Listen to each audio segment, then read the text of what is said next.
জানাই সবাইকে। আজকে আমি শুরু করছি পেজ নাম্বার 30 সাগর সঙ্গমে নবকুমার চ্যাপ্টারটি। গতকাল আমি তোমাদেরকে বুঝিয়ে দিয়েছিলাম পেজ নাম্বার 28, 29। তো আজকে আমি শুরু করছি পেজ নাম্বার 30। 29-এর লাস্টে দুটি লাইন দেওয়া আছে সংস্কৃতে। সবিষয়ে দেখিলা অদূরে ভীষণ দর্শন দেখতে। এই সংস্কৃত লাইনটি নেওয়া হয়েছে মেঘনাদ বধ কাব্য থেকে। আজকে আমি শুরু করছি পেজ নাম্বার 30।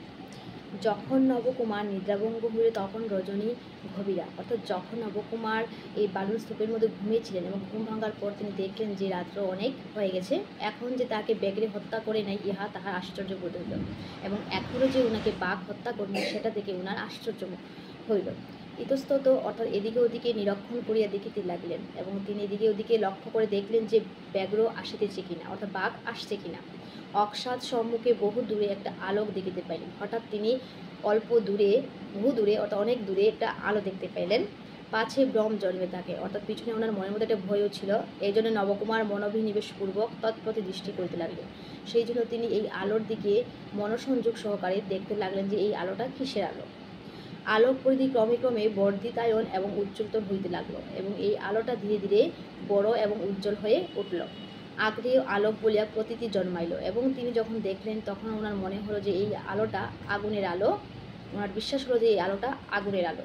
প্রতীতি মাত্র নবকুমারের জিজ্ঞাসা পুনরুদ্দীপ্ত হইল, এবং তখন এই বিশ্বাসটা যখন ওনার মনের মধ্যে আসলো যে এই আলোটা আগুনের আলো হতে পারে, তখন ওনার মনের মধ্যে বেঁচে থাকার আশাটাও জেগে উঠল। মনুষ্য সমাগম ব্যতীত এই আলোকের উৎপত্তি সম্ভব নহে, এবং মানুষ ছাড়া এই আলোটা আসতে পারে না সেটা তিনি ভাবলেন।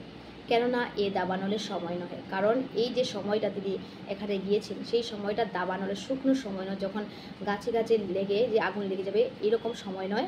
তাই ওনার মনে হলো সেটা মানুষ ছাড়া সম্ভব নয়।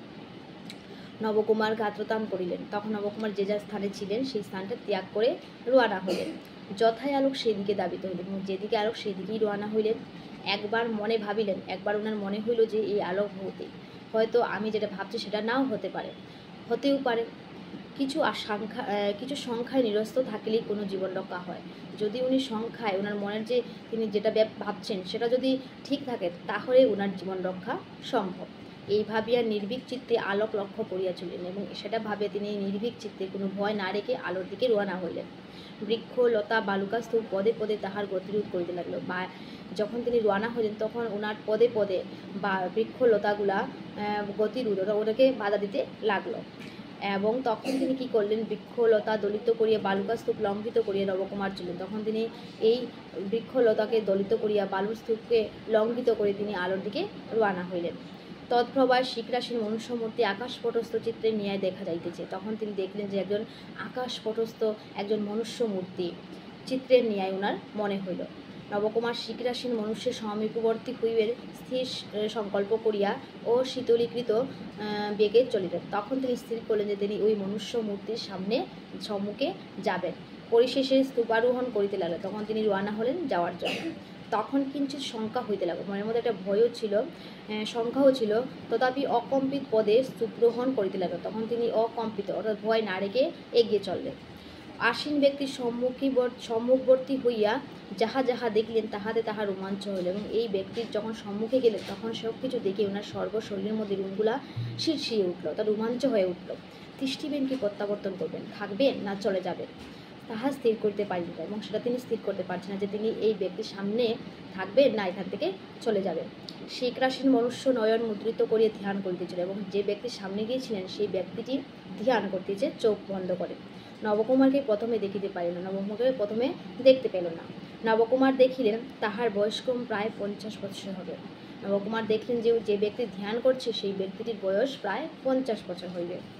পরিধানে কোনো কার্পাস বস্ত্র আছে কি না তাহার লক্ষ্য হইল না, এবং শরীরের মধ্যে কোনো ধরনের গরম কাপড় আছে কি না সেটা তিনি লক্ষ্য করলেন না। কটিদেশ হইতে জানু পর্যন্ত শার্দুল চমড়ে আবৃত, এবং কোমর থেকে হাঁটু পর্যন্ত শার্দুল চমড়ে অর্থাৎ বাঘের চামড়ায় ঢাকা।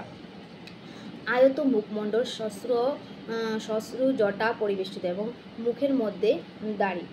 সম্মুখে কাষ্ঠে অগ্নি জ্বলিতেছিল, এবং সামনে আগুন জ্বলছে।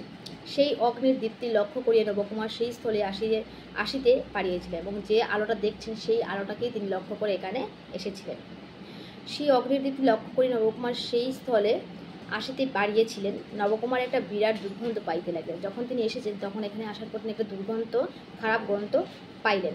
ইহার আসন প্রতি দৃষ্টিপাত করিয়া সবয়ে দেখিলেন যে সম্মুখে নরকপাল রইয়াছে। তখন তিনি এই ব্যক্তির সম্মুখে দেখলেন যে এই ব্যক্তির সামনে একটা নরকপাল রইয়াছে, তার মধ্যে রয়েছে রক্তবর্ণ দ্রব্য পদার্থ। চতুর্দিকে স্থানে স্থানে অস্থি পড়িয়াছে এবং চারিদিকে অস্থি, মানুষের মাথার খুলিগুলা পড়ে আছে। এমনকি যুগাসীনের কণ্ঠস্থ রুদ্রাক্ষ মালার মধ্যে ক্ষুদ্র ক্ষুদ্র অস্থিখণ্ড গ্রথিত রইয়াছে এবং যে ব্যক্তিকে তিনি দেখছেন সেই ধ্যান করা ব্যক্তি গলার মধ্যে রুদ্রাক্ষ মালা, এগুলোর মধ্যেও অস্থি লাগানো। নবকুমার মন্ত্রমুগ্ধ হইয়া রইলেন। তখন তিনি মন্ত্রমুগ্ধ অবাক হয়ে রয়ে গেলেন। অগ্রসর হইবেন কি স্থান ত্যাগ করবেন, তিনি এখানে থাকবেন না চলে যাবেন, তাহা বুঝিতে পারিলেন না। সেটা তিনি বুঝতে পারছেন না। তিনি কাপালিক দিকের কথা শ্রুত ছিলেন। উনি কাপালিকদের বিষয়ে জানতেন যে কাপালিকরা এইরকম হয়। বুঝিলেন যে এই ব্যক্তি কাপালিক, তখন তিনি বুঝতে পারলেন যে এই ব্যক্তি কাপালিকই হবে। যখন নবকুমার উপনীত হইয়াছিলেন তখন কাপালিক মন্ত্র সাধনে বা জপে বা ধ্যানে মগ্ন ছিল। যখন তিনি এই মনুষ্য মূর্তির সামনে এসেছিলেন তখন ওই মনুষ্য মূর্তি কাপালিক ধ্যানে মগ্ন ছিল, লক্ষ্য করতে পারল না যে নবকুমার এখানে এসেছে। নবকুমারকে দেখিয়া ভ্রুক্ষেপ করিল না এবং যখন দেখতে পেল তখন নবকুমারকে দেখে নবকুমারের দিকে মন দিল না।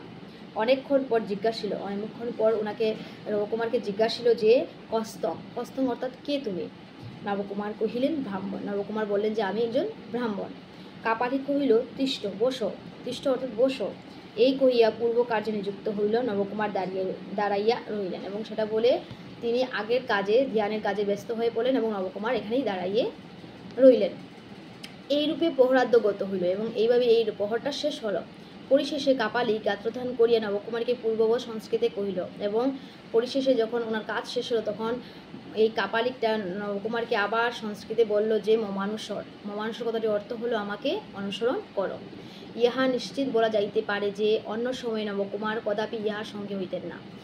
যদি এটা নিশ্চিত বলা যায় যে নবকুমার যদি অন্য একটা সময় হতো তাহলে নবকুমারী কাপালিকের সঙ্গে বা কাপালিকের সামনে তিনি আসতেন না বা সঙ্গী হতেন না।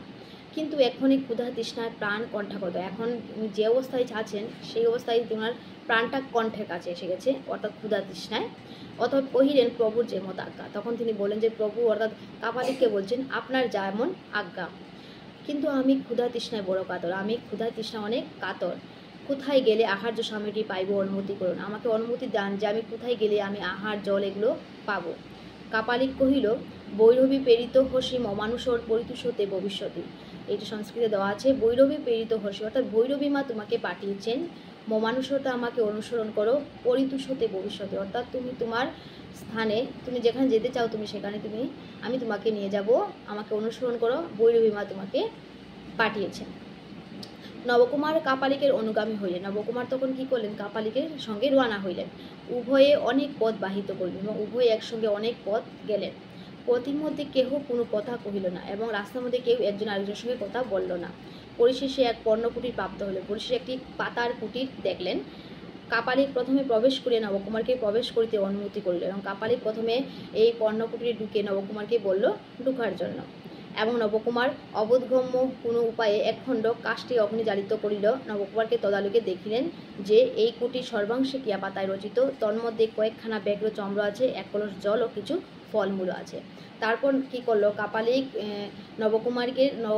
নবকুমারের অদৃশ্যে একটি কাঠের মধ্যে আগুন জ্বালিয়ে নবকুমারকে বলল ভিতরে আসো এবং নবকুমার যখন ভিতরে আসলেন তখন দেখলেন যে এই কুটিরটা কেয়া পাতা দিয়ে তৈরি এবং এই কুটিরের মধ্যে কিছু ফলমূল ও জল এবং কিছু ফলমূল আছে। কাপালিক অগ্নিজ্বালিত করিয়া কহিল ফলমূল যাহা আছে আত্মসাৎ করিতে পারো, পর্ণপাত্র রচনা করিয়া কলস জল পান করিও, ব্যাঘ্রচর্ম আছে অভিরুচি হইলে শয়ন করিও। কাপালিক তখন অগ্নি জ্বালিয়ে তারপর নবকুমারকে বলল যে এখানের মধ্যে তুমি ফলমূল যেগুলো আছে এগুলো তুমি খেতে পারো এবং পর্ণপাত্র অর্থাৎ পাতার তৈরি পাত্র বানিয়ে তুমি জলপানও করতে পারবে। বাঘের চামড়া আছে, ব্যাঘ্র চামড়া আছে, অভিরুচি হলে ইচ্ছা হলে তুমি এগুলোর মধ্যে বিশ্রামও করতে পারবে। নির্বিঘ্নে নির্দিষ্ট কোনো চিন্তা নেই, তুমি এখানে নির্বিঘ্নে থাকো, ব্যাঘ্রের ভয় করি না অর্থাৎ বাঘের ভয় করিও না। সমান্তরে আমার সহিত সাক্ষাৎ হইবে, সময়ে সময়ে তোমার সঙ্গে আমার দেখা হইবে, সে পর্যন্ত সাক্ষাৎ না হয় সে পর্যন্ত এই কুটির ত্যাগ করি না এবং যখন পর্যন্ত তোমার সঙ্গে আমার দেখা না হয় তখন পর্যন্ত তুমি এই কুটির ছেড়ে যাবে না। এই বলিয়া কাপালিক প্রস্থান করিল। নবকুমার সেই সামান্য ফলমূল আহার করিয়া এবং সেই ঋষতিক্ত জল পান করিয়া পরম পরিতোষ লাভ করিলেন।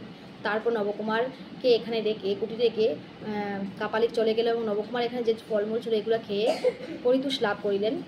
পরে ব্যগ্রচর্ম শয়ন করিলেন, সমস্ত দিবসজনিত ক্লেশ হেতু শীঘ্রই নিদ্রাভিভূত হইলেন এবং ঘুমিয়ে পড়লেন। এতটুকু শেষ। নেক্সট দিন আমি তোমাদেরকে বাকিগুলো বুঝিয়ে দেবো। ধন্যবাদ।